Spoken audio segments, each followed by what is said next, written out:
Flesh is cooking over a fairy fire on this week's Crit Sandwich.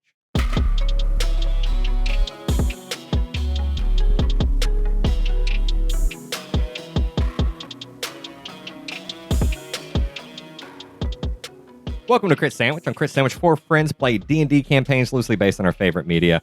This is episode 4 of campaign 8. I am Casey Sears. I am your dungeon master for this campaign. To my left is Chuck Ventus. How's it going? I play 13, the Dragonborn Battle Mage. You just went up to level 4. What'd you do with those 2 extra levels all at once? I took the 2 levels and put them into fighter. So I am a level 3 fighter, level 1 wizard.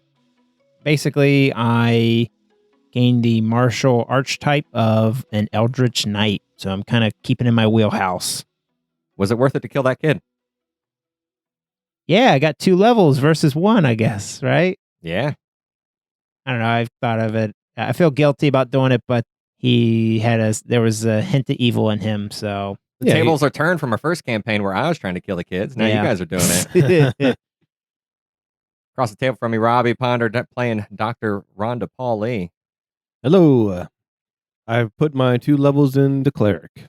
I've got a couple more spell slots and a couple more. Went up another spell levels, and so I got some more spells. To my right, Matt Popich playing Mr. Musk. Yep, Mr. Musk. I decided to lean into the. I just think it's funny to have this grizzled old hideous dwarf that everyone hates get prettier and nicer and stuff. So I put both levels into Bard and in fact went into the College of Glamour. Wow. You're good looking now from drinking that potion. Yeah, and eloquent and so I don't know. I just think it's funny. Glamour bards are the best.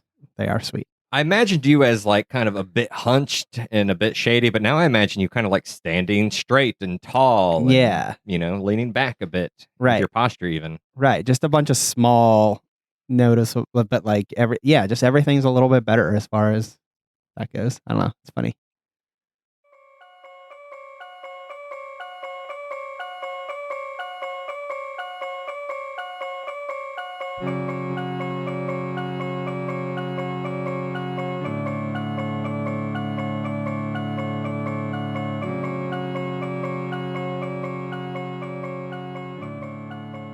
Where we last left our players, they came to the city of Arcus. They found a key from a deranged surgeon. They found a child who was literally sucking the magic out of its victims like a vampire through the neck. And 13 decided to take moral justice against that weird, awful child, unleashing a wave of magic, leveling up the players to level 4. The 3 of you are now standing in a small cluster of dead bodies, 3 arcanists, 1 minotaur-esque beefy boy, and the coral golem, which is still kind of lurching towards you guys, especially now that his little lad, the little boy he was trying to protect, is dead. And that is where we'll start. We will start with the coral golem lurching towards 13 immediately after he killed the kid, but he is not close enough to actually get you. What do you guys do? Loot them bodies. Yeah, we got to finish looting. Is someone going to put this coral golem down real quick? Yeah, sure. You want me to do it? Or, well, I got this. I'll hit him with my hammer. Rhonda. What do you mean, Rhonda? Rhonda. Thank you for the physical death dealer. Yeah, so Dr. Rhonda goes up to this thing as it's lurching, and you quickly step to the side of its hand, and you swing with 2 hands on the... What kind of hammer do you have? That's a war hammer, but I call it a reflex hammer. Sure. And you swing down on its head, and like you see the crown of coral on it shatter, and then it just twitches and stops moving. You guys are free to loot. These things bleed anything, or is it just a coral construction? No, like blood. You can. I mean, do you want to do a little dissection here? Yeah, sure. Is this thing once human? I want to see. So after you bash it on the back of its skull, you start pulling away some of the bits of coral, and eventually you get to it kind of being stuck. Like it's you kind of get to the fleshy bits that it's kind of starting to give a little bit of give. Like it's you're pulling on almost like a fingernail of coral growing out of the skin, and you get to the underlying parts, and you see what might have once been a human face, but it is enlarged and swollen, and all of these coral bits are growing out of kind of like fingernails growing out of the skin. Ugh. And it is hideous. It is bloody. It is, but like the blood is maybe a little bit different. It's just like it's a slightly different color. It's more brown and very, very thick, like oil or grease. Yeah, you think that there might have once been a human at the center of this golem. I think this thing might have been human at one time. And as you guys are searching these bodies, one of the Arcanists had chainmail armor and a warhammer. There is a short sword, a dagger, a short crossbow, 60 gold, another one of those AAA lottery tokens, a potion of elven kind, and a potion of gnomishness. Drink it, Matt. Just kidding. What? So we'll all take 20 gold. So add 20 gold each. I already have a AAA, and I think Chuck does. I do as well. I'll take the Rhonda can have the AAA, AAA. I I'll agree. take that chainmail if nobody. And I'll actually remove my leather armor and hold it out to whomever wants to take it. Anybody want that leather armor? It's just regular. Yeah, it's just regular leather. All right, that's what I have already. Rhonda, you want some leather armor? That's what I have. Oh, everybody has leather armor? I bought it. I got hide armor. That's It better is. then. From the vending machine, I assume. Yeah, I Yeah. bought it at the vending machine. Oh, yeah, because I guess we weren't sure what we were going to be able to get. So Not sure Elvish or Gnomish. I don't really know what they would do. I don't want to be any shorter than I already am. I'll look at it. Can I do an Arcana check on the gnome, the gnome potion? 9. You would assume that it makes you a gnome or gnome-like. Fair enough. And gnomes in their culture, they're a little bit more intelligent. I mean, yeah, they are There's- I mean, it's kind of a generic fantasy world, so all of the cliches about gnomes that you would know from D&D still apply, like inventors, and they're not terribly common as far as the races go, and most of them are in Dragonia, and most of them are engineers and artificers and things like that. I'll grab that other short sword if nobody's going to go for it. I'd rather be wielding 2 short swords instead of a short sword and a club. If y'all are cool with that. Yep. The elven one sounds like it would be a wisdom increase to me. What do you think, Matt? I would disagree with that. No. I would elves typically. I would think of either dexterity or charisma. Like the drow elf. Oh, yeah. High elves are the one that get. No, I forget who it is. Even that would be intelligence. Hmm. Dwarves usually are wisdom. You said there was a crossbow as well? A short crossbow. Short crossbow. Or a hand crossbow. I'm Hand sorry. crossbow. Is that what you have, Matt? Is that what Musk is wielding from what we got off of Patty? He has a hand crossbow already. Hand crossbow. Is that's the same thing? I think so. Yeah. Yeah. It's Do you intended to be need the same anything, thing. Robbie? Like, what do you? There was a warhammer on there, correct? Or I had one get made. It's the one I like more. It's personal to me. And Musk, if you want to grab some bolts with that short crossbow or hand crossbow, there are 1d6 bolts. I was gonna say, If like, no one's going to grab that crossbow I'll- and the bolts. well, You need a ranged weapon. Get a ranged I weapon. guess I'll grab her. I mean, I have spells, but wouldn't hurt to grab a Have- ranged weapon. So Sure. I'll grab the hand crossbow. So All right, so 13's going to grab it. Go ahead and roll a 1d6. do you? Yeah. I rolled a 1. It has one bolt in the chamber. Locked and loaded. One lucky bolt. Also, 13, take a point of inspiration for murdering a child. Okay. You know, that's the kind of DM I am. Yep. Yeah. You took decisive I'll action. take it. It was a pretty critical thing for your character to do, For better or worse, for better or worse indeed. you get some inspiration for children killing. Yes, you do. All right, is everyone ready? Everyone have their equipment logged, picked up what they wanted? Yeah. I mean, does anyone want to drink a potion? I'm good. I'm at 33 out of 34. Oh, you're talking about Yeah. The Yeah, elf that- for I think of now. health.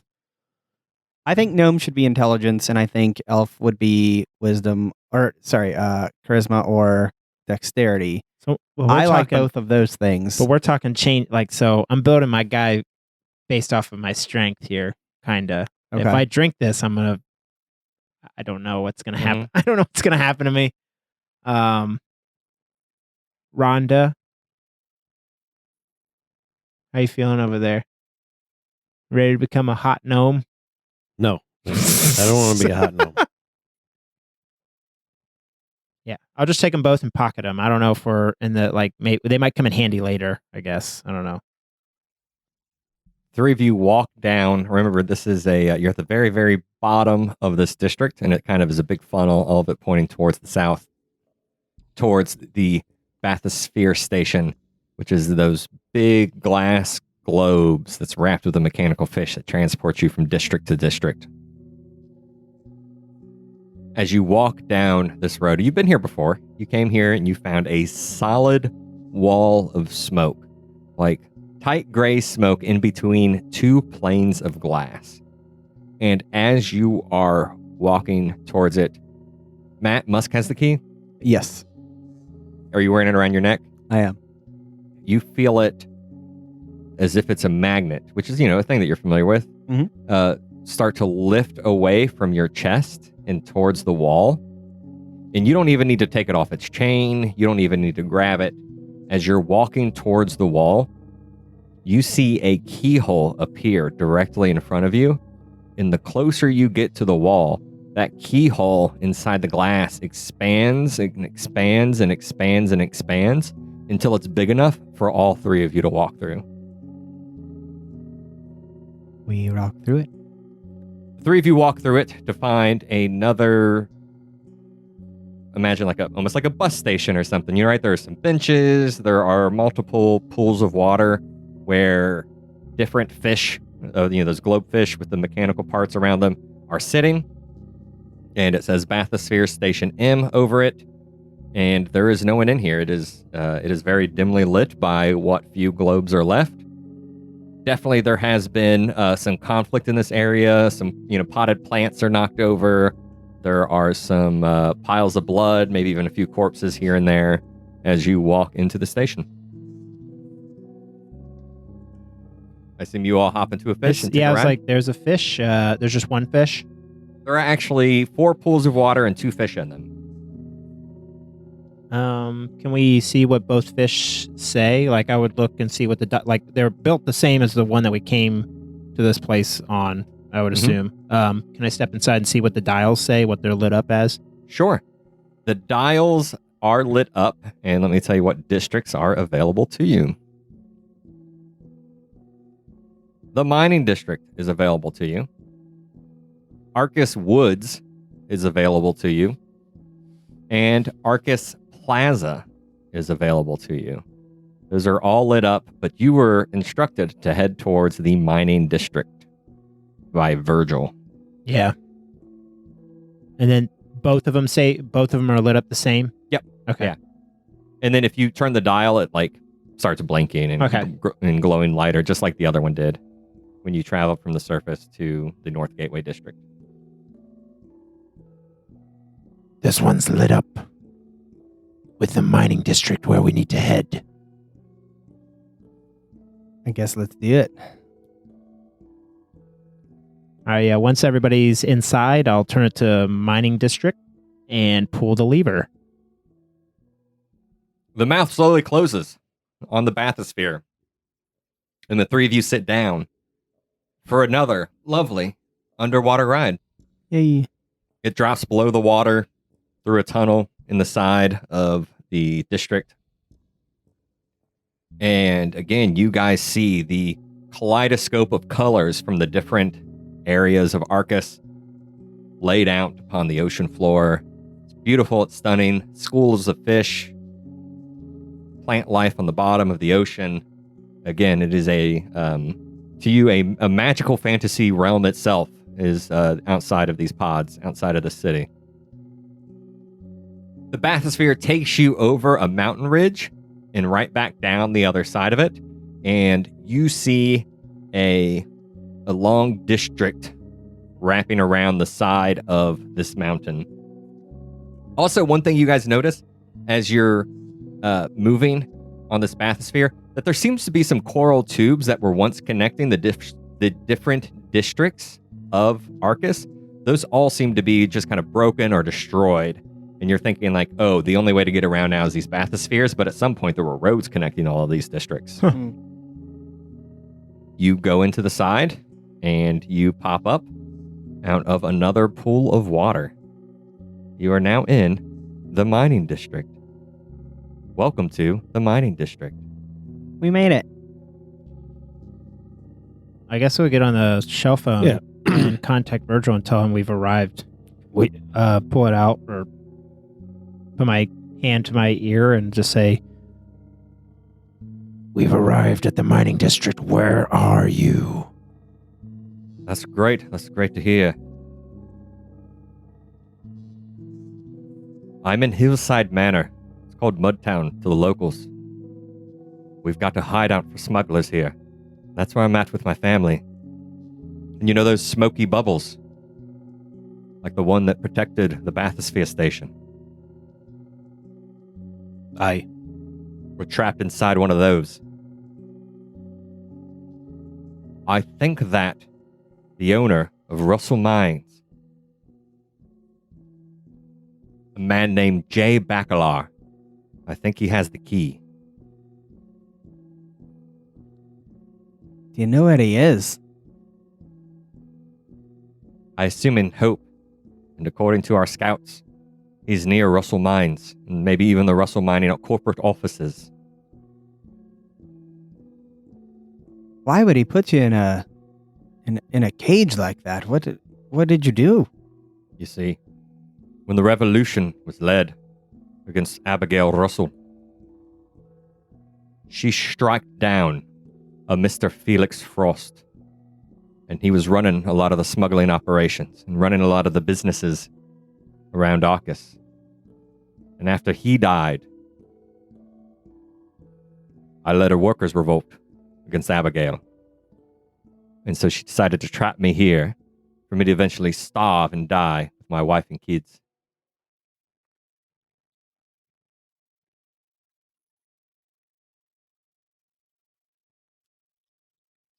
I'm going to inspect the area because we found equipment in the last bathysphere. So I'm going to search around, see if I can find anything in this area. This is a smaller station compared to the one you came down in. It's less regal. The first one you came down inside was like this big, huge welcome center and everything. This one seems a bit more industrial. You would definitely find some pipes, some like lead pipes and things like that if you need any sort of weapons or anything else like that. I guess I'm not really looking for weapons, really. I'm kind of looking for like loose change at this point, I guess. Or yeah, not a lot. But as you are heading towards the door to leave this area, which is another one of those big airlock kind of doors with those big spinning wheels, there is a map of this district. And again, it's tiered. This time there's just 2 tiers. On the north tier, kind of higher up on the mountainside, there is on the other side of the bathysphere station, there is a small area with shops and restaurants. And then on the north side of the hill is, or up the hill. Yeah, it is north. It is north, and it is also up from where you're standing. There is the Russell Mining Corporation offices, which lead to the Russell Mines. And on the lower side, there are the Frost family factories, which leads to Hillside Manor, right? Does that make sense? You got kind of two directions to go here. The lower direction being the Frost family factories and the Hillside Manor. And then the northern one being the Russell Mining Corporation offices and then the actual mines themselves. And where are the shops in that? And then the shops are at the base of the split. Okay. So they are like right on the other side of the door, even looking through the porthole on the door, Okay. on the airlock door, you can see everything. So we would want to go, we have to go through the shops and then we would want to go toward the offices first. To the right. Yeah. Yes. Actually, it's to the left is up the hill. To the left is up the hill. So you Okay. actually want to go to the left up the hill to all of the mining areas and hopefully find a Mr. J. Bacalar. Jay Bacala. I'll approach the airlock door and just start to turn the handle on it and open it up. As you approach the airlock door, the three of you share what can only be described as a hallucination. You see people in mining gear, like their visages, not even real people, like specters, like ghosts with white, bright outlines and edges. And you see the miners running through the doorway. And then you see white spectral flames flowing onto these mining bodies as arcanists walk behind these miners, and they're holding flames from their hands and on their bodies, just over and over and over. Two of these arcanists until the bodies are burnt crisp. And then the ghosts look down at the corpses and say, "That's what you get for defying Abigail Russell. You should have kept working. We didn't want to do this." And then those specters fade away.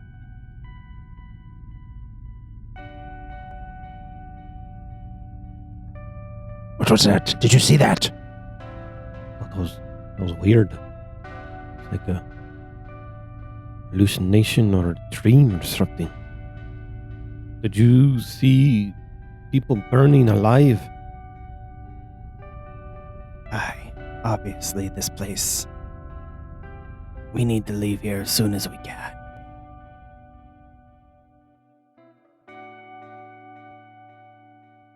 I'll continue on the door and open it up if I can. You open the door, and you see beyond the open door, to your right, there is a Frost's General Store, and underneath the sign that says Frost General Store, and this is all kind of sculpted out of coral, you see a moose with a sweater. That seems to be some sort of mascot of this general store. To your left, you see what might have been some other restaurants and shops, but they are just burnt down. Like there's still little tiny like fires and everything kind of slowly burning out on different parts of them. They look completely raided except for one shop all the way on the corner, which seems to have survived most of the fire. Let's head there. Agreed. So as you guys, well, the general store is also there to your right. That is not completely burnt down. Most of the shops are. I will say, so it kind of opens up into this little square, right? Shops to your left, general store to your right, and at the far end of the square, opposite of the bathysphere door, you see those three vending machines again. The Abigail's Arcane Arts, the Russell's Ranger store with the tree, and then the Frost Foundry with the mechanical gnome and the furnaces. So those are the three vending machines that you guys saw at the university. And hanging out next to those vending machines are four arcanists. People. Wearing those white jumpsuits. You assume they're Abigail's people. And they seem to be kind of on lookout, holding one's holding a long crossbow, one has that smoky armor on. Actually, two would have that smoky armor on, and then another one, and the other one would just be holding a shield. So they're basically just guarding this. Are they guarding like the three separate like shopping areas?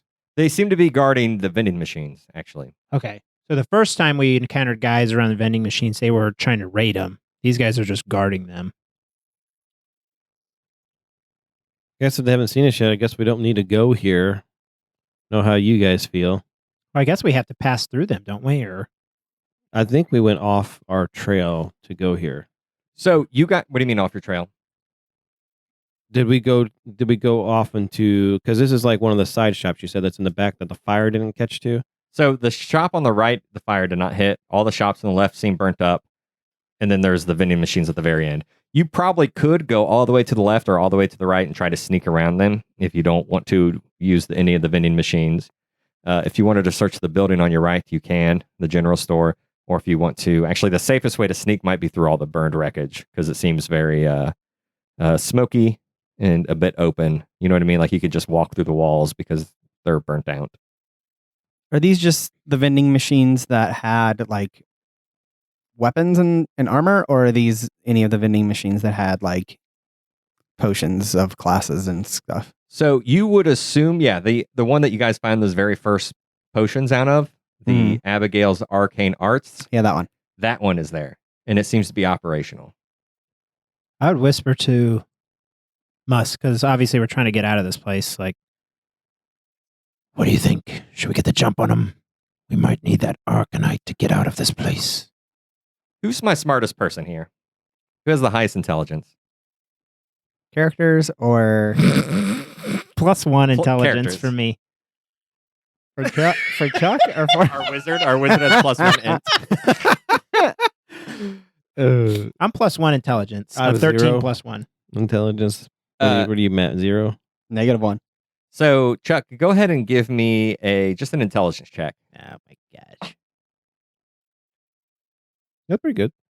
Intelligence, so 17.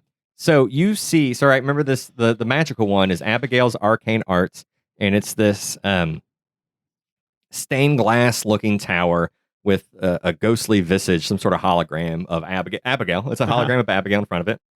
You're like, Abigail's Arcane Arts, Yeah. token. AAA. AAA token. You're like, Yeah. oh. We could use our AAA tokens here. But you've got 4 people in the way. These. I'll kind of grab my pouch and pull out my AA token and show it to the team and kind of point out that observation. We can use these here. These can help us get out, but those 4 are standing in our way. Tell me what. So how are we seeing them? Where are we at compared to them? So right now, you guys are all still next to the doorway that just opened, next to the bathysphere station. Mm-hmm. And I'll say this square is a good 100 feet long, with the shops on the left and the general store on the right. Maybe even longer. We'll say 150 feet long. It's pretty long. Several stores. One big general store to your right. The wall marked of Arcus, some might say. But we can see them that are inside the store? No, they are hanging out by vending machines that are at kind of the base of a hill. Okay. And there would be a street that goes to the left of the vending machines and a street that goes to the right. The street that goes to the left of the vending machines would lead up to the mining area, and the place to the right would lead to the factories and the slums. All right. So yes, I want to take these guys out and get them out of there. Yeah, So I wanna explore sneak the up. option of the AA tokens. Yeah, I want to sneak up and get as close as we can without yet getting. Like, is there like, beat up stuff that we can hide so behind? you could hide in the burnout stores. You Yeah. could try to go past them and get. Actually, they're mostly looking down to the right towards the slums. Yeah. So if we can get behind them, Let's sneak up as close as we can, and then let's get a jump on them. Yeah, they're looking down towards the slums. which is kind of downhill for them. They're at like a good place. Like if anyone tries to exit or go around that corner, they're going to have to go through those characters. Do you want to communicate that plan to us, Matt? Yes, and I tell everyone that we are going to get close to them and see if we can get the jump on them, but let me make the first move. It is smoky and the light is dim. Give yourself advantage on some stealth checks as you move through the buildings on the left to get a good jump on these folks. 19? 17 for the doctor. Good. 8. Okay, that's fine. That's good enough. All right, so the three of you move through some burnt out buildings. And as you get to the last building, which is actually the one that's the least burnt out, you guys realize it is a like a chicken rotisserie place. I get really excited because that was my first awesome meal that I had. Was roasted chicken. So, And tell me about that place that you had the roasted chicken at. Your it was first just free a meal. side shop like in the trade district, and Mhm. just kind of sat down and I was was it just indoor, outdoor, on a patio? outdoor, like a little bar Sure. outside area, and just kind of sat down and enjoyed it, like the sound of the trade district just around me, and just kind of like breathing in the So smell from the chicken. the window that you might have bought it from, and the sidebar, and even the outdoor tables of that place feels eerily similar to this place right here. You feel like, wait, is this the place that I ate it at? But it couldn't be. But it feels like it is. Feels like home almost. Kinda, Yeah, 'cause that's where you're I like, was. holy shit, this is the place where I ate that chicken, but is it? That smell, dude. You smell the chicken. Yeah, it smells like chicken, but also like burnt as fuck chicken. It smells like home to me. All right, if you guys are ready to take the jump on these people, I say we just go ahead and roll for initiative. Yeah. You guys will get a surprise round.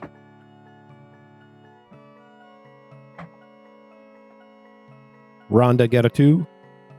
18 for Musk. 11 for 13. I would say while we're getting this prepared, with Musk giving we were talking about our plan going up, that he was going to make the first move as we're sitting there. I would be preparing a firebolt. You just see this kind of flame just kind of appear in my hand, and I just prepare to chuck it at the Arcanist that he shoots his first bolt at. I'm guessing that's the attack you're going to go with. So We'll see. we'll see. I hold my move and wait. I'm assuming he's going to shoot his crossbow, but he's a new man down here. That's right. All right, so the order will be Musk, 13, monsters, Dr. Rhonda. But the monsters will not go this turn.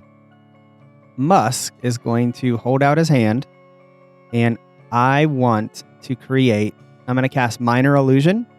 I'm going to create an exact illusion of that little boy that we saw and have it just run right by them down the hill. Ooh. It cannot make any sound. I can choose only one or the other, but it is just going to run past them and hopefully have some or all of them chase it. And that's an intelligence check to see if they recognize it as real or not? So if a creature uses its action to examine this, so immediately it's just straight. They just see that.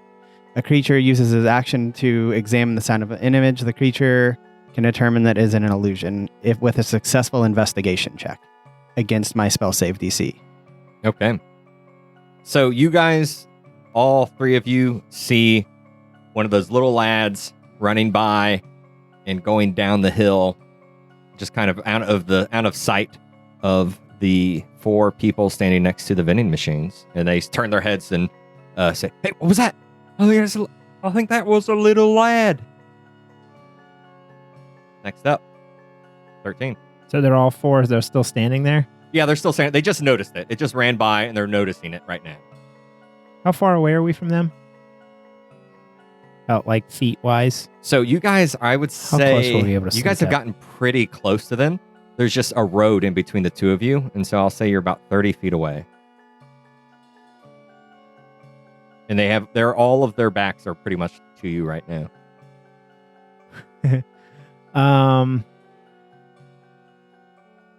So kind of trying to assist off of, so they're not moving. They're not chasing that little boy. Well, they Correct. haven't had a chance to yet. It's Haven't not had their a turn chance yet. to. So you could keep waiting to see what they do, to see if they follow it. I will, I'll not delay, but I'll hold my action. I'll prepare an action to, if they don't chase after the little boy, I'm actually going to cast Charm Person on one of them I'm going to cast Charm Person on one of them if they don't move at first. So you guys have a surprise round right now, so they're not going to do anything yet Okay. until you guys go again. So you can, I mean, it's totally fine to wait. You guys could maybe even have 2 surprise rounds before they know that you're there. Yeah. I'm just going to wait at this point just to see like what they do. Okay. I'm gonna have to do the same thing. I have to wait. That was a surprise round. This is a second surprise round because all they've done is just said, hey, there's a kid there. So Musk, it is your turn again, and then 13 will go, and then the enemies will go. So this is a duration of 1 full minute. I am simply going to keep it moving, keep the child running. Okay. 13, are you going to wait again? Fuck, man. No, You can also delay your turn until after the bad I'm going guys. to, I'll delay my turn at this point. I want to see what they do. Right. Only 6 seconds have passed. Yeah. They just saw this thing, and now they're going to start. So you delay your turn until after their turn. Yep. I think that's a smart thing to do. I don't want to get into combat unless we have to here. I want to see if we can at least, if 2 of them run off, like, okay, we're only dealing with 2 guys here. Exactly. So. That's my plan. The one with the crossbow, he goes up the hill and takes a look at the little lad. What's the DC on the intelligence check? 12.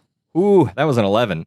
So he yells, little lad down there. And he aims with his crossbow and fires towards it. Oh, actually, his action was to make a check. So he's going to ready his crossbow. He yells that, and how far has that little boy moved past them?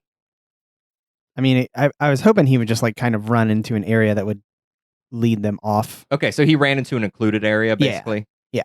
Okay, so the first guy, the spotter, who's up highest on the hill with the crossbow, notices it. And you see one of the 2 people. There are 2 people with the smoky magical armor, mage armor. There are 2 people with mage armor.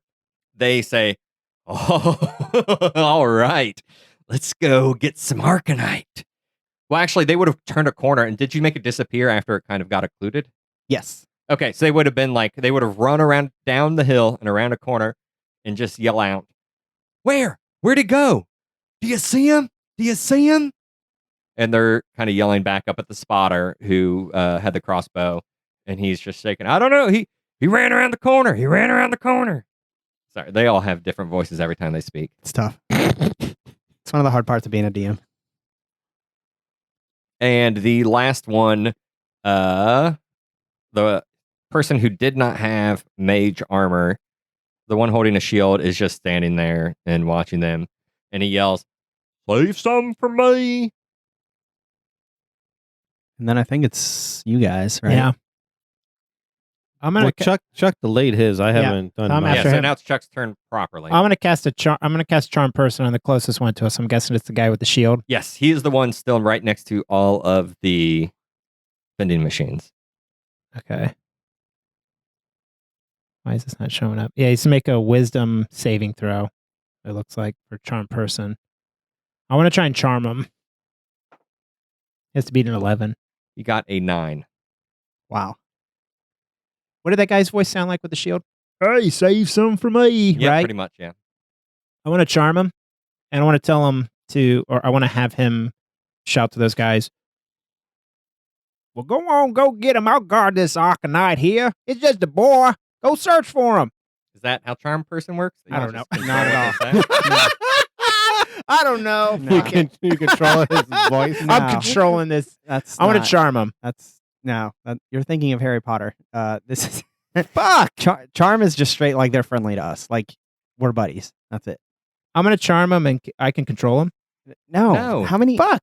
He's just a buddy now. Oh, he's Yeah. my buddy. Okay, That's right. he's my buddy. So do you like walk out after you charm him? Yeah, I'll walk out. Already charmed him, guys. And I say, Let's go to this vending machine and get it, and let's I say- leave real quick. protect us. And I just hang out. I go to the vending machine. I walk towards the vending machine. So you tell him that after being charmed. Let me. Actually, I'm going to look up charm person here real quick. You Sorry attempt to do charm a this. humanoid. Okay. It must make a wisdom saving throw and does so with advantage if we are fighting it. If it fails a saving throw, it is charmed by you until the spell ends or until your companions do anything to harm it. The charmed creature regards you as a friendly acquaintance. When the spell ends, the creature knows it was charmed by you. So you walk out there, and what'd you say to him? I just tell him to protect us. Oh, hey, of course I will, buddy. Where I- you been? Walk towards the vending machines. The guy with the crossbow at the top is like, what? Who's that? It's me. I tell him it's me, 13. Don't you remember? Erky, you know this? The guy with the crossbow says, Erky, you know this guy? And he says, yeah. He's my buddy. And then he starts searching for your name, and he like realizes he can't remember it, and then he feels actually embarrassed that he can't remember your name. I show him the brand on my left forearm. The Roman numerals are 13. I just hold out to him. It's like, I'm 13, remember? Yeah, my buddy. Wait, yes, my buddy. He's just kind of confused, but he thinks you're his friend. But he can't quite figure out how or when or why. I don't like the tone of your friend on that hill. Go teach him a lesson. Hey, Deep, you calm down. It's my buddy 13. I'm saying go fight him. What? Why would I do that? He insulted me. Oh, come on. We got enough enemies here with all of Virgil's buddies hanging about. Has he seen like Musk and No, he has Rhonda? not. All right. No, absolutely I'll not. tell him it's like, I have some other friends here. They're going to come and we're going to use these machines and we're going to leave. All right, be quick. I wave to him. Come on. Yeah, we're kind of out of initiative order here, guys. All right. Yeah, I'm trepidatiously moving forward. Oh yeah. Hey, Deep, you see that? You see that little lad? And he goes, hey, 13, we're chasing down a little lad, man. If you hang out, you might get some Arcanite. Fucking kids, huh? Those little demons, man, I don't know if I'd call them kids. It didn't have a golem with it, eh? Well, you know, sometimes they're on their own, but usually they're paired up with a golem. Wait, are you guys 13's friends? Yes. This is Musk and Dr. Rhonda. Oh, man, we could use a Rhonda up by the mines. Or we could use a doctor up by the mines. I was like, huh. They just What's, don't have anyone named Rhonda. They just wanted a Rhonda. what's happening at the mines? Well, you'd never believe it, but there are people there, they just can't stop working. They're working themselves down to their bones. It's like they're obsessed. Maybe we should go have a look. All right, hurry up. So I'll go ahead and put in my AAA into the Abigail's machine. I would like you to roll a D12. That'd be a 1. You see the tower of stained glass light up and shimmer, and a vial pops out, and it says Strong Man on it. Oh, you's a strong man. So it's just random what you get to pick. So like With the AAA tokens, it's very random what comes out. okay. I guess Dr. Rhonda would do the same thing. I want to hurry up and get this and leave. Go for it. A 1. A 1? Yes. It also says Strong Man on it. And I shall roll something other than a 1 I hope with so. my AAA token. will make it really strong. Oh my god, it's a 1. I rolled a 1. Are you Oh, serious? yeah. Oh my You guys God. get 3 Strong Man tokens. There's Fuck. 3 Strong Man What vials. the fuck? Oh my goodness. that pop out. Someone should drink all three of these. All right, I'll look at the strong man and do an Arcanite. Arcana check. Or- Let's do that uh, somewhere else. Let's get out These of guys here. are friends. We're cool. We're cool. And I'll Charm do an lasts an Arcanite. hour. Yeah, you guys Got an should- hour. Yeah. I mean, yeah, if you guys want to like just grab these and run, that's fine. And then do the Arcana check as you're going up the hill. Is there other stuff here we should worry about, or is just Not really, just that? I mean- Yeah, they're just paying attention to the little lad. That one guy is vouching for you. This Mr. Erky is vouching for you, and the archer named Deep, he is up on the hill, and he is not paying any attention to you. He's a gnome. The guy with I the can't believe crossbow. All rolled ones. So the three things that are there are weapons, armor, and something else. So basically, there's a forge that makes metal weapons and armor. There is the ranger station that makes leather and wooded items, and then there is the arcanist's, the Abigail's Arcane Arts Tower, which you don't know exactly everything it has available for it. But does it seem like it only takes these tokens? No, it also takes gold, but you'd have to stand there and talk to the ghost of, or the hologram of Abigail to find out more about it. So Yeah. that would make a lot of noise. Wait, but And we're, take time.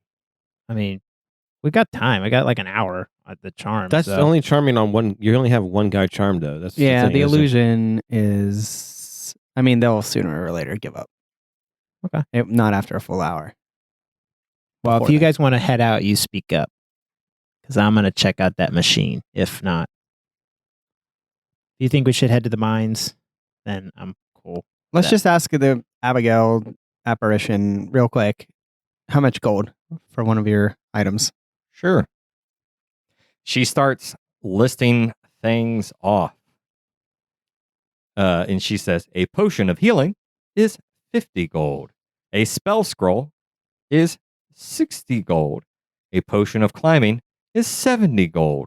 A more powerful spell scroll is 90 gold. An even more powerful spell scroll is 180 gold. I just She just starts going and listing going and stuff going, off. yeah. I just start. I will mention to them like once I realize that I'm just say like, let's head to the mining district. Thank you, friend. I'll see you again. Yeah. And he waves at you. Bye. And you guys sneak up to the left, up the hill. There you go. Avoided some combat. Yeah, good job. So the three of you all have this weird potion on you, which is the potion of the strong man. Yeah, I want to do an Arcana check on that if I can, just to kind of get a sense of what it is. 4. You're the worst to have. You don't know what it is, but it definitely matches the quality and styling of the vials that gave you the level up last time. I'll drink it. Right? Those they had like really nice pewter engraving Yeah. and like telling you what they were and blah blah blah blah blah. He drank it. I'll Drink drink. it? I'll drink a strongman one. Yeah, sure. You gained 1 level of barbarian.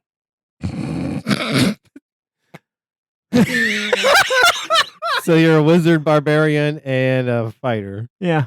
I mean, I guess we all. I mean, unless I mean, that's a hit point increase. we've had. basically, Yeah, I it's a good guess. one. We've had no indications that there's going to be like a trade station where you can like put in one and take out another. So I kind of can't believe you guys all rolled a 1. That's fucked up. yeah, yeah. This should have been more just random and broad, but we're going to have either a barbarian crew, or if you guys want to all just give them the 13 because he's the strength guy, that's also another option. So, like, however you guys want to play it and whatever you guys think makes sense. Yeah, 13 just gain a level of barbarian, and you have 2 levels of barbarian that you can gain whenever you need to. 1 level. Well, yeah. Yes, 2 total. One. I'm up. Yeah. I'm a level 5 total, but 3 in a fighter, 1 barbarian, 1 wizard. Wow. And your strength is a minimum of, like, I think, whatever the barbarian strength is, which I'm sure you're over it. I'm at 18 right Yeah, now, oh, yeah, so yeah. +4. Wow. Oh yeah, Yes. fighter. Well, I drank that one, the masculine potion, which gave me a +1 to my strength, but dropped my dexterity down 1. So, Gotcha. wow, I feel great. Are you going to drink those? I feel stronger. What other potions do you have on you? Didn't you have other things? potions? You still have the gnome one, right? And the I have the gnome and the elf potion. Elf. You want to change your race? Because I guarantee you that's what that is. yeah. Give me one of those, and I'll give you this strongman one. Really? Yeah, Wow. sure. Which one you want? Randomly. Let's see. All right. Lovely. Yeah, you randomly hand me one. Odd is the gnome and even is the elf. All right, I get the elf one. All right. I'll take I'll drink another strongman potion. I'll drink the elf one.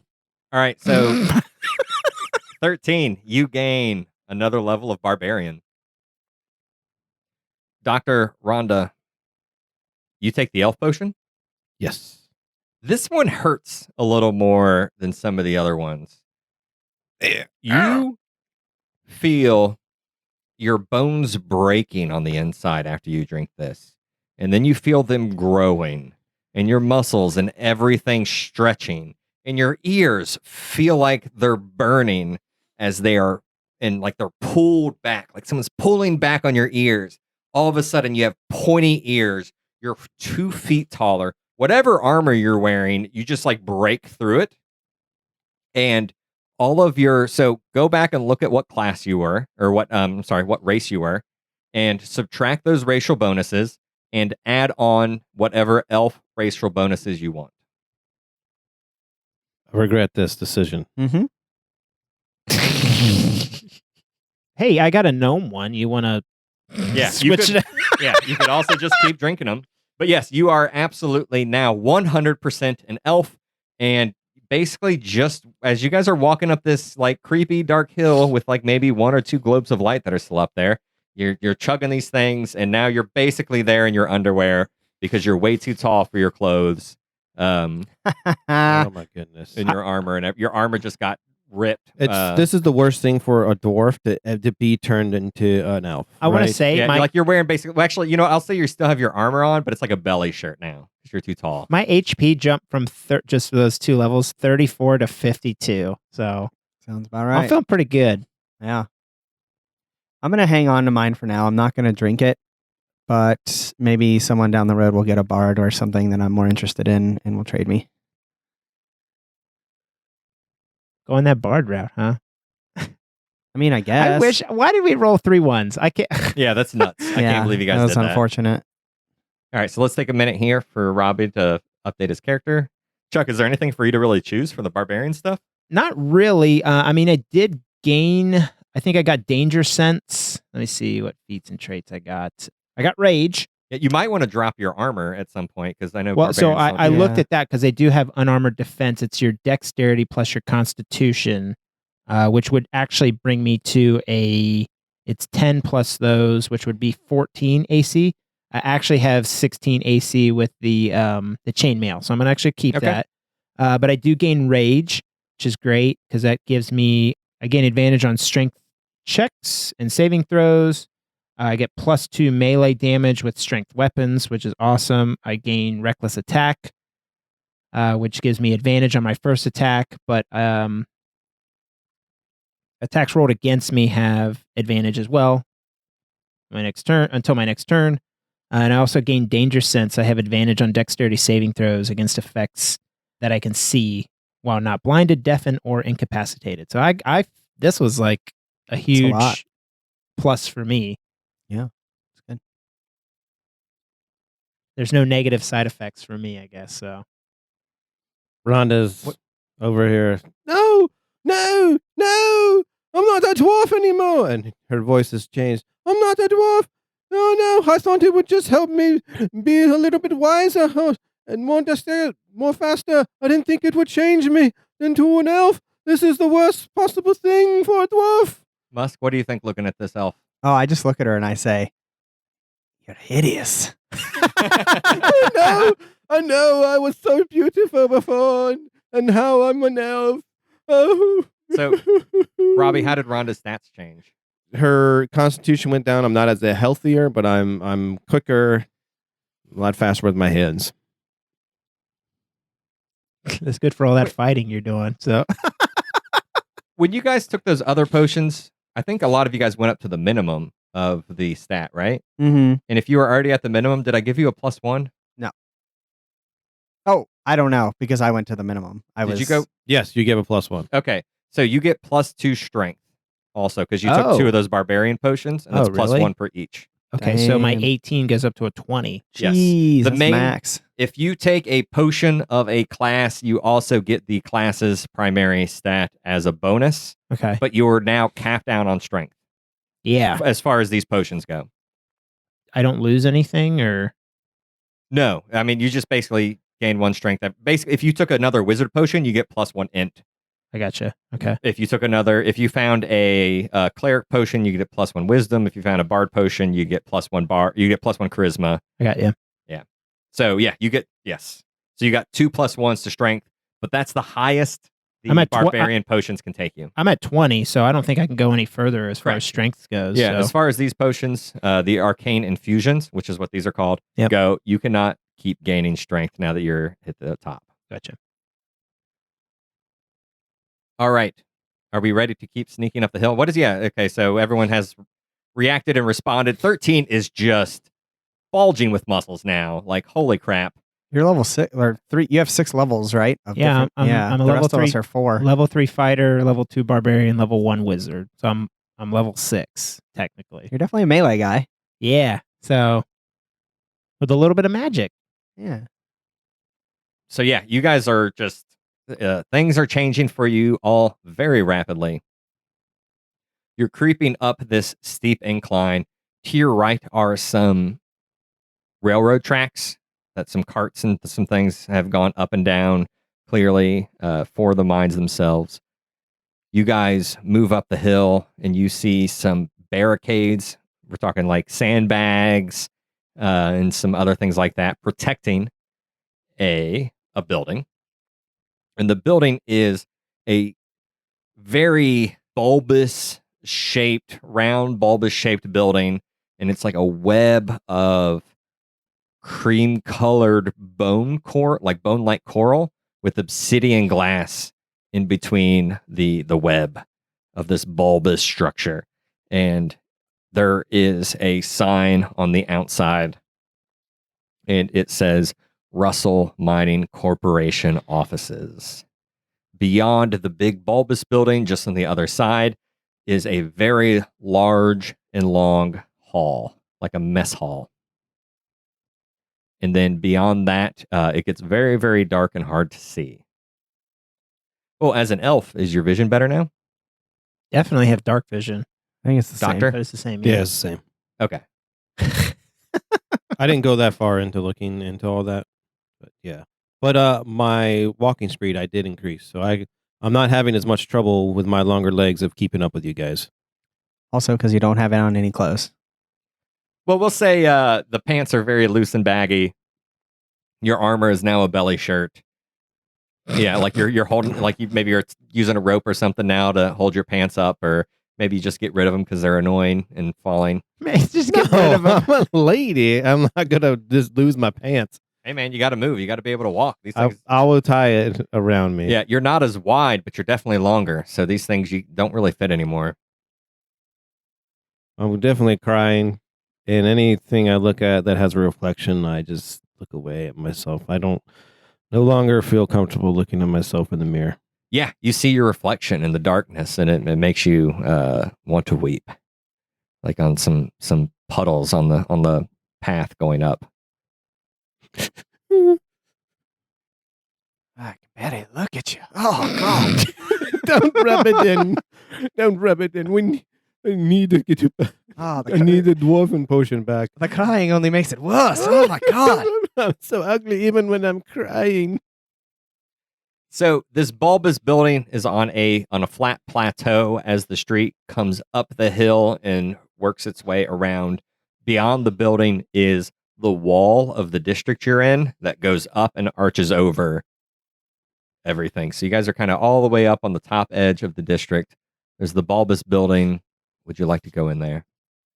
We do it. Yes. Would you like to go in there stealthily? We'll do it. Yeah. Stealthily. Give me some stealth checks.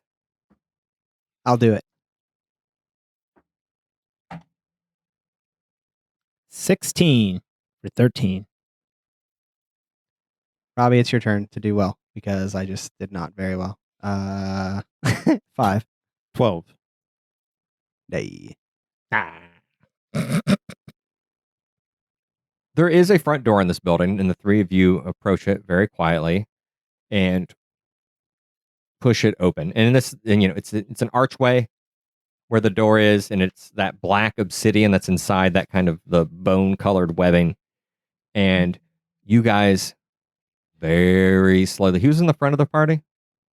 I guess I'd lead the way. I'm more. I feel tough. Like I'm Mhm. not afraid of anything now that I'm a little bit beefier. Yeah. So. Yeah. Do you take half damage now? Oh yeah, If shit. you're raging. If I'm raging, If you're raging. I do. You go to the door and you start pushing it open. It's not locked or anything. You push it open and you see an entryway and kind of like a lobby, some benches and chairs to your left and to your right. And the room is wide and then it narrows in the back. And you see a front desk, and there are two people standing at the front desks, the arcanists in their white jumpsuits, very clean and very tidy.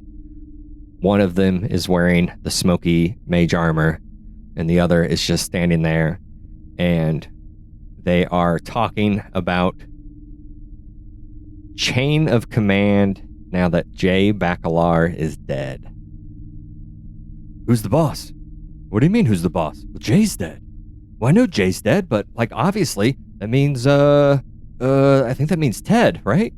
Well, I guess we should let Ted know. I mean, how did we let Jay just lock himself in his office for 3 days before we even found his body? Like, why didn't anyone go in there? Dude, I wouldn't want to mess with Jay. And, like, they're just talking, and then you open the door. They just immediately turn and see you. Roll for initiative. Fuck. Y'all done failed your stealth check. 11 for Musk. Got an 18 for 13. 12 for Rhonda. 13, Rhonda Musk. And the bad guys go last. So you still get a bit of a surprise on them. Yeah, these guys are the same guys you basically power level you were fighting at the very beginning of this. So You're saying I should use my action surge, my Yep. Use all of your resources to fight the most basic enemies Robbie in will this fuck game. with you. Mega Elixir. I had my purpose of doing that, okay? I had to prove that he was Carlos had to prove he was such a badass, and he did. Sorry. Maybe. Okay. So I'm at the top of the order? Yep. I will go into a rage. I will just charge them and I'll just go and run towards them. That cost me a bonus action to do that. And I'll charge the dude, the weaker of the two, which I would assume is the one without the smoke armor. Okay, he's the guy on the other side of the desk. And they're about 30 feet away, so you would have to run all the way in. Are they? They're next to one another? Yes. Okay. Yeah. One is behind the desk, one is in front of the desk. I'll run up and jump on the desk, and since that cost me a bonus action, I think I can only just swing with one of my weapons. So I will. Wait, what causes you a bonus action? Going into a rage. Oh, okay, yeah. I will just swing my short sword, the guy without the smoke armor. I rolled a 16 plus 8. Oh yeah, which that is hits 24. like crazy. Yeah, he has 15. He's wearing. Now that you're up close to him, you can see underneath his white jumpsuit, he is wearing chain. And I did 8 damage to him. Yeah, you run up and these guys are like, "What? Who are you?" And then you just run up there with your short sword and slash this guy pretty damn good across his chainmail and his shirt. And then he stumbles backwards a little bit. That's done. What are you going to do, elven woman? Yeah, the elf in the party goes next. Yeah. Oh, man. So I used to, back in the day, I played this dwarf and I had a really nice beard. And I told Matt when he was a DM, like, if you get rid of my beard, then just kill my character because I don't want to play a dwarf without a beard. And now I'm playing a dwarf that gets turned into an elf. This is worse. Rhonda is really like she's got to do whatever she can do to get back into a dwarf. And so she's gonna run up there, and she's like, it's like someone trying to wear high heels for their first time. Being she is so much higher off the ground, she's like stumbling a little bit when she's like running up there. It's hard. Her legs are like slipping around as she's running, and I'll say to the dwarf and like, we need more Arcanite. I need to get turned back into a dwarf. Where is it? And then I will use my reflex hammer. And instead of aiming for kneecaps like I usually do, this time I guess I'm going to be hitting their heads because I'm so much taller, and I will swing my reflex hammer down. Gain a point of inspiration and roll to hit. 19. As you go to swing your hammer, you're the one closest to you, right? The one with the smoky armor? I want to hit the same one that 13 hit. Okay. If I can. So you go to hit the same one, and you definitely hit. 9 damage. Describe your kill. You run up either on or over or around the desk, and there's a person with chainmail there. Go for it. I just stumbling around trying to walk as I swing this hammer that feels a little bit more heavier now because I did lose a point in my strength. Feels a little bit more heavier as I lift it up it's just the weight of the reflex warhammer coming down on this guy's head and crushes his head and sideways, and he falls down. Yeah, so this guy is now on the floor, and it is Musk's turn. Matt? So Musk is going to stride into the room and say, well, I actually was going to try to talk our way past these guys, but I guess that's not in the cards. And then he'll look at the remaining guy and say, oh my God, you're too hideous to live anyway. Oh. And I'm going to cast Vicious Mockery on him. All right. He needs to roll a D12 Wisdom saving throw. A DC 12. Yes. You rolled a 20. So he does not care that I just called him hideous, and that is my turn. I'm not ugly. You are. Yeah. He's kind of good looking, so... Dang it. I didn't ask that question before I cast it, so it's my fault. All right, so this guy is just standing next to the desk, sees two people run in. One stabs his buddy. The other hits him in the head with a giant hammer. And both you guys are, fortunately for him, on the other side of the desk. And he is going to back up, and he is going to cast Ray of Frost onto, actually probably 13. Because you're standing on top of that desk, right? I'm on the desk. Does a 7 hit you? It does not. So he backs up, he blasts some ice with both of his hands, holds them up, and like frozen spirals of smoke fly up and hit the ceiling, covering it in ice. And there's even a globe of light that's kind of above your head that's illuminating the desk so that he freezes and it falls down and it shatters. Next up is 13 again. I'm going to jump off of the desk in his direction, and I'm going to do Reckless Attack to gain advantage on my first swing. So I'm just going to come down with my short sword and just and swing at him. Really leaning into that barbarian potion, aren't you? Oh, yeah, dude. Oh, did I misroll yeah, that it one? was a 15. Oh, was it 15? Yeah, when you pushed it around it. Oh, changed. so 15 plus 8 is a 23 then for that first hit. Okay, so yeah, that definitely hits. 6 plus 5 is 11 damage with my first hit. So I jump off the desk, swing with my short sword, and then as I come down and I'm on the ground, I bring my left hand into him with my other short sword to stab him in the gut. That's a 12. So rolled a 12. You go to stab him in the gut, and it just sword moves forward, and it bounces off and slides to the side of his smoky mage armor. That's it. I'd be done. Dr. Rhonda. There's only this one guy, correct? Yep. I'll hit him in the small of his back where the tramp stamp would be. I'd hit him with my reflex warhammer. That's a 23. Hits. 10 damage. Describe your kill. After I hit him in the back, he's kind of next to the desk, and so his body gets pushed up to the desk, and his back just completely bends almost in a 180. His back goes backwards. As you can tell, I broke his back. Ugh. As someone who has chronic back pain, that sounds terrible.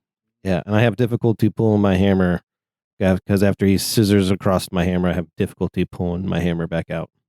Yeah, you hear him go,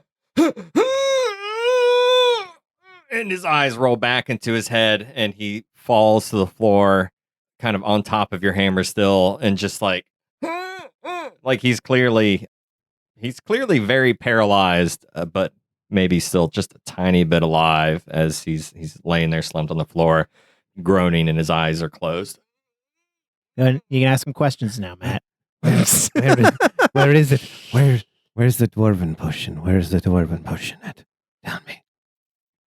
He's dead, isn't he? I mean, He's at 0 hit points, but Yeah. he's still technically alive. Yeah, I ask him. I get down next to his ear and I whisper to him, "Where's the dwarven potion? Tell me where. Tell me where. I need it." I don't know. Try the hospital. It's just there. What's it there? What's it there? Dr. Miniker can make you into anything you want. I hold my hammer above his head and I just drop it on him. Ah. He's very much dead. I'm gonna check the desk.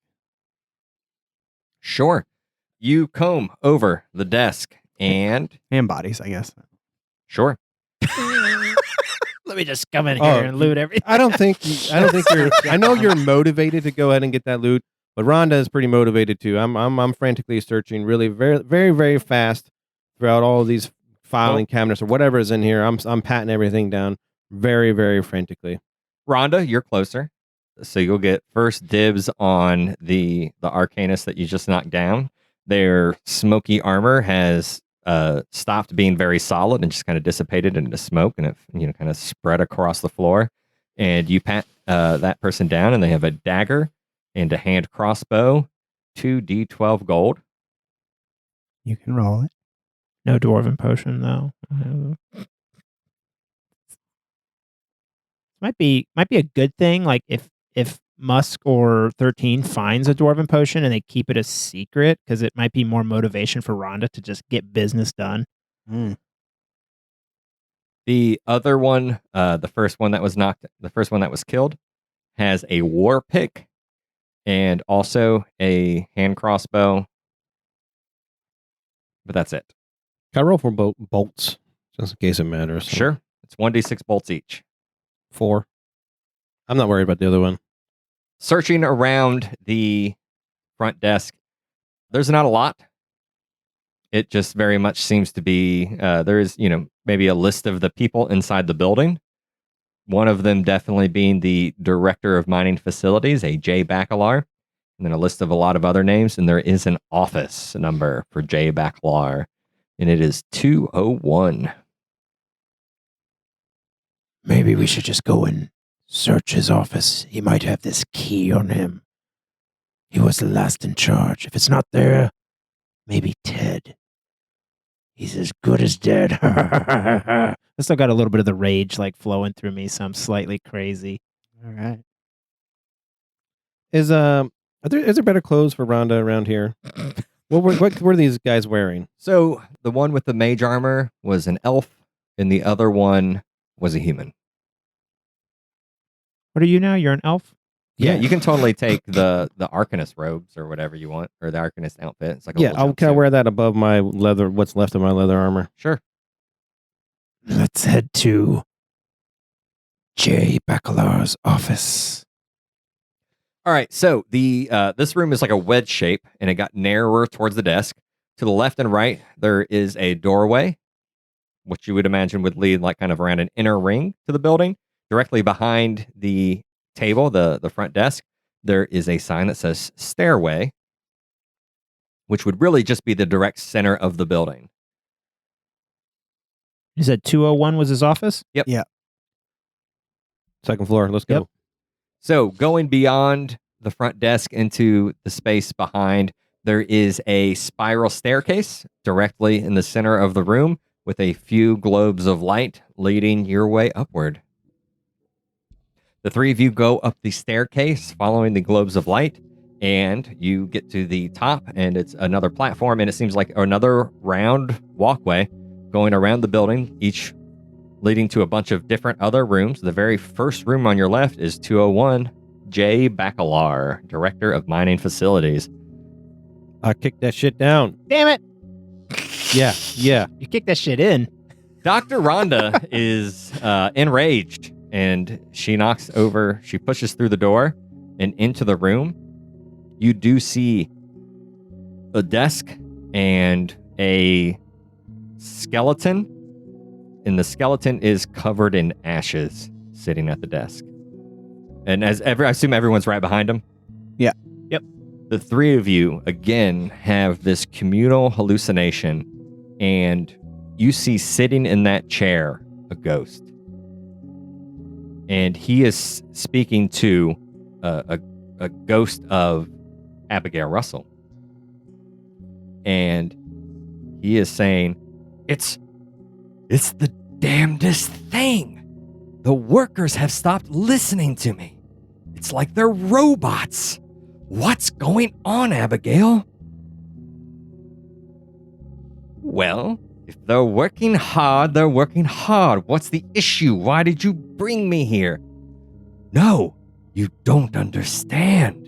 It's only happening to the ones that have used arcane infusions. It's like something's gotten into their brain and they just can't work and mine enough. Maybe they should all use arcane infusions. It would make a more efficient workforce. Ms. Russell, are you doing this to them? Are you controlling the teammates with arcane infusions? You can't do this. This is about freedom. Everyone here in Arcus is born to be free. What are you doing, Ms. Russell? I'm doing what I must. And you see her raise a finger, and then a blinding flash of light from one ghostly form to another. And his body is ripped apart and torn into ash, and only a skeleton remains. And that's where we're going to call it for this episode of Crit Sandwich. She's alive. We already knew that. Yeah, we knew she was alive. Yeah.